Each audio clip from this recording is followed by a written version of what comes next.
apa yang baru saja saya sampaikan ini adalah bagian dari survei orang zaman dulu untuk dijadikan pedoman agar lebih berhati-hati dalam menentukan lokasi rumah ataupun tempat dagang, ya.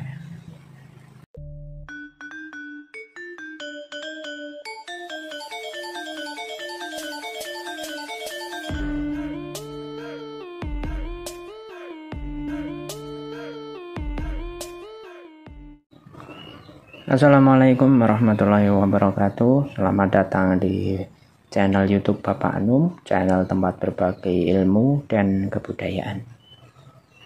Di video kali ini saya ingin berbagi sebuah pengetahuan tentang uniknya penduduk tanah Jawa pada zaman dulu, ya.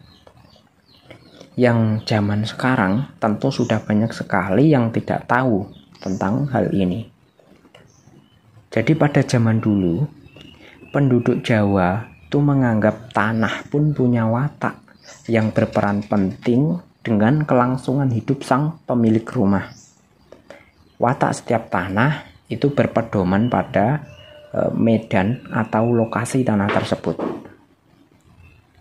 Jadi, watak tanah itu menurut orang Jawa zaman dulu itu ada 9, ya. Nah, ada 9.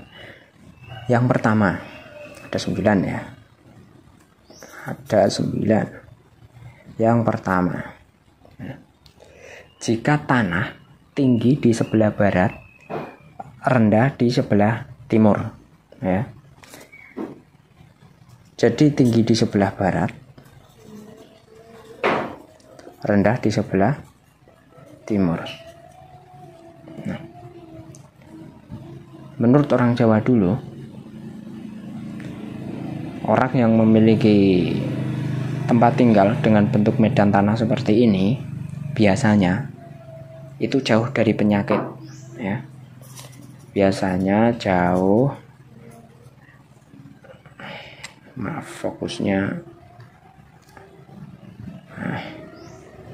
jauh dari penyakit, ya. Tetapi keharmonisan keluarga itu kurang, ya.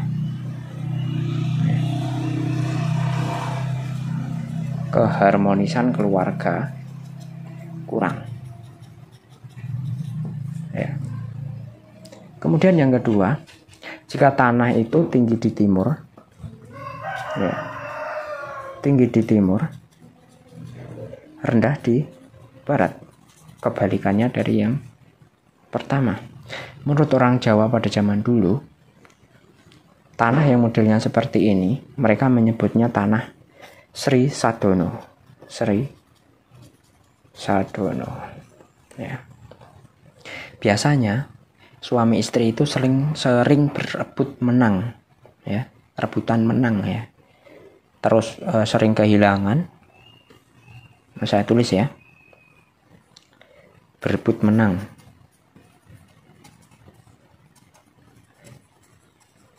berebut menang, ya, sering kehilangan,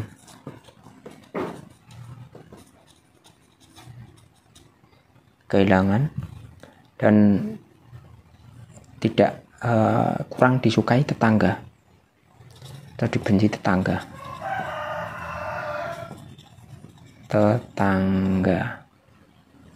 Oke, ya.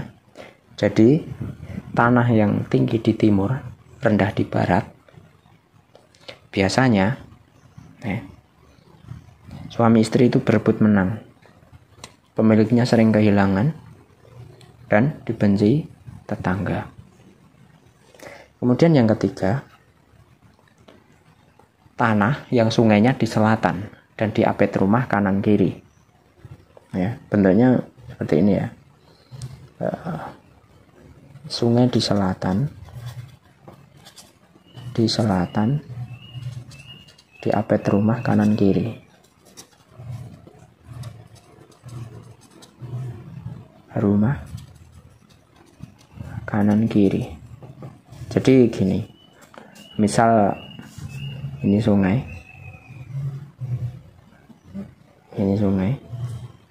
ya. Misal ini arah selatan ya, ini ya, selatan. Berarti ini rumah, ini ada tetangganya. Yang model rumah seperti ini ya dimaksud ini. Itu orang menyebutnya bumi sekarsinom. Sekarsinom ya. Maksudnya menurut orang Jawa zaman dulu, orang yang memiliki rumah dengan posisi seperti ini ya, banyak harta. Biasanya orang kaya ya. Dia cepat kaya. Orang kaya, usahanya sukses ya. Tapi dia itu sering kecewa dikarenakan sering kehilangan ya. Sering kehilangan. Kehilangan di sini bukan hanya barang seperti yang disebutkan di nomor 2 ini, tapi terkadang juga kehilangan anggota keluarga gitu. Kemudian yang keempat itu jika tanah tinggi di selatan kemudian rendah di utara. Jika tanah tinggi di selatan rendah di utara ya, namanya tanah Gelagah Tinunu.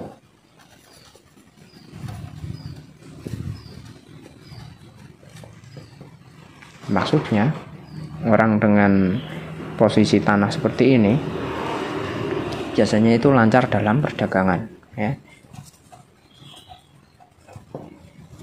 Dagang di bagus. Kemudian yang kelima, jika tanah rendah di utara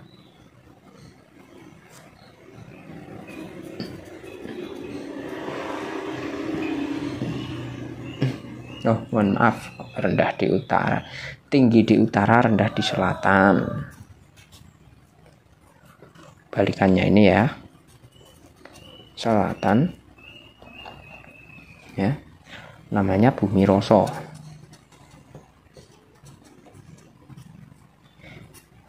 ya. Maksudnya orang dengan medan tanah yang seperti ini biasanya itu banyak harta ya, banyak harta.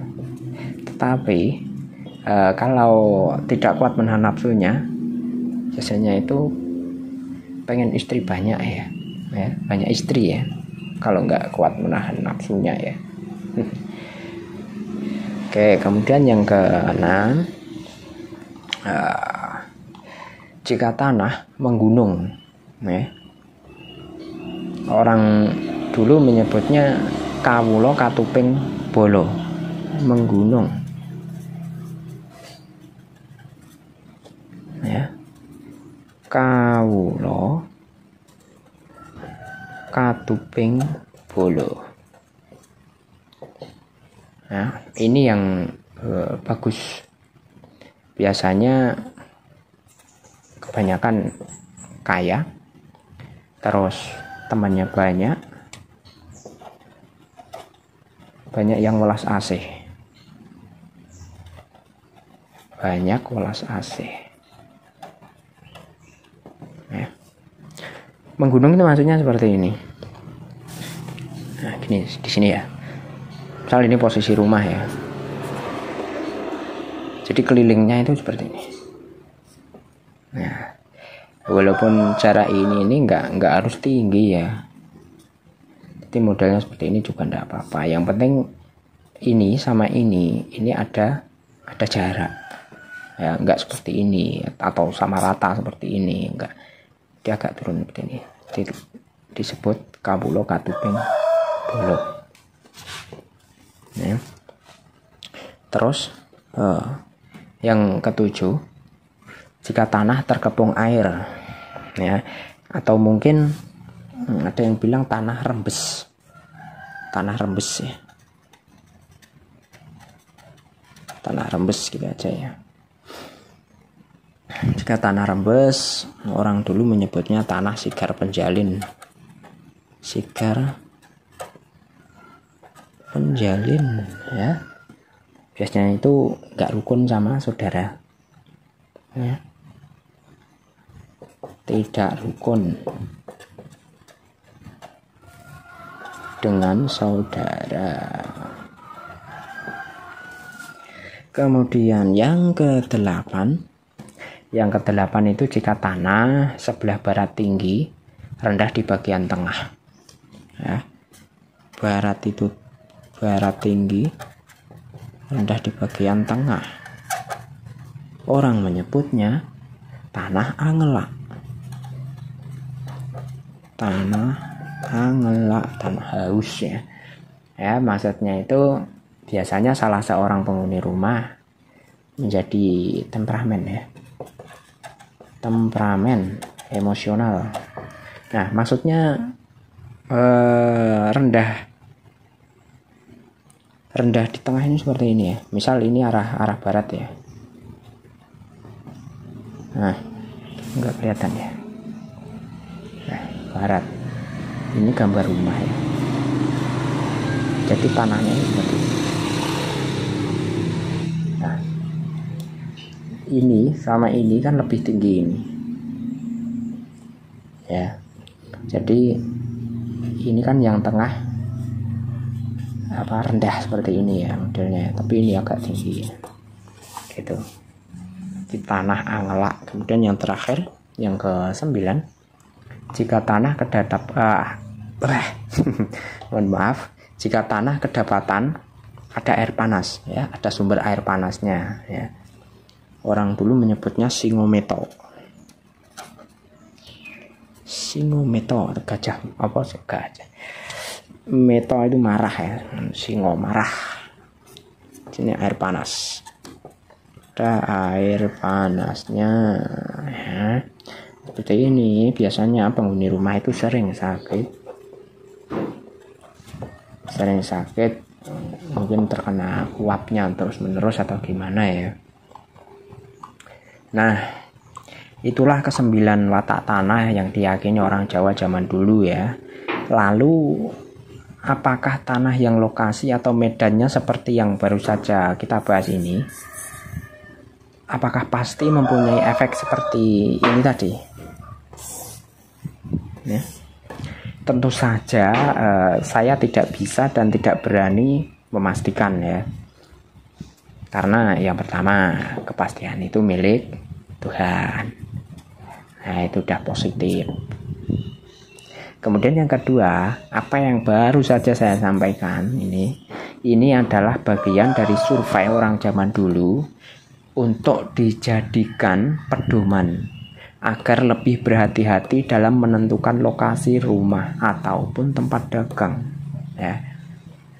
Misal bentuk tanahnya kurang tepat ya, biasanya dibuat supaya tepat. Apalagi zaman sekarang kan alat berat sudah banyak ya. Jadi yang namanya survei ya, tetap masih ada kemungkinan kepastian iya atau tidak ya. Nah, demikianlah sedikit yang bisa saya bagikan. Semoga bermanfaat. Jika ada yang ingin ditanyakan, silahkan tulis saja di kolom komentar. Terima kasih. Wassalamualaikum warahmatullahi wabarakatuh.